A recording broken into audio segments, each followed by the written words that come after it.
خدا اس کی کمر توڑ دے گا۔ اے لوگوں، یہ وہ کتاب ہے جو تمہیں دی گئی ہے ایک روشنی کی شکل میں، ایک ہدایت نامے کی شکل میں۔ اسے پڑھتے جاؤ، سمجھتے جاؤ، پھیلاتے جاؤ۔ اس کی حجت دنیا کے اہل مذاہب پر قائم کر دو، دنیا کی تہذیبوں کے ٹھیکیداروں اور دنیا کے جھوٹے تمدنوں کے علمبرداروں کے سامنے قرآن پاک کی تہذیب و تمدن کی روشنی رکھو۔ کہو لوگوں سے وَالْعَصْرِ إِنَّ الْإِنسَانَ لَفِي خُسْرٍ، زمانہ اس بات پر گواہ ہے کہ سارے انسان گھاٹے میں ہے۔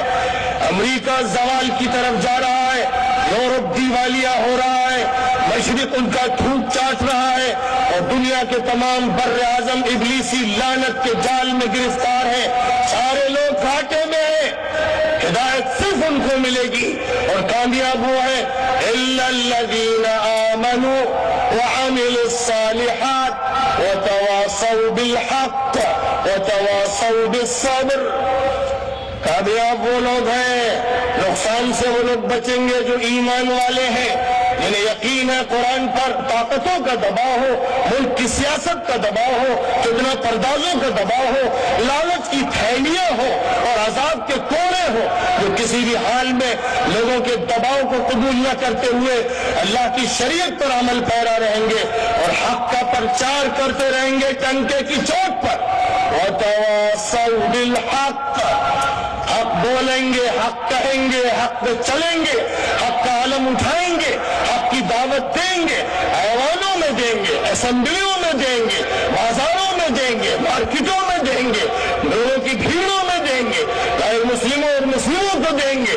ان کا کام یہ ہوگا کہ حق کو برملا بیان کریں اور اس کے راستے کی کٹھنائیوں کو جھیلیں، مشقتوں کو برداشت کریں، حق پر مضبوطی سے قائم رہنے کے لیے صبر کا کلیجہ تھامیں۔ جو یہ کریں گے ان جو قدوس کی طرف سے اعلان ہے کامیابی کا۔ کیا کیا سنایا جائے، کیا کیا پڑھا جائے، قرآن نگاہوں کے سامنے ہے، صورتیں کھلی ہوئی ہیں اور ہر موضوع پر قرآن کی آیتیں دعوت دے رہی ہیں۔ اگر ہر موضوع کی آیتوں کو لے لے کر بات تفصیل سے بیان کی جائے تو راتیں گزر جائیں گی، دن گزر جائیں گے، سال گزر جائیں گے اور آوازیں رک جائیں گی، قلم خشک ہو جائیں گے، ٹوٹ جائیں گے اور دوا تو روشنائی ختم ہو جائے گی۔ لیکن خدا کا یہ کلام اپنے رازوں، اپنی حکمتوں، اپنے بیانات کے ساتھ کبھی ختم ہونے والا نہیں۔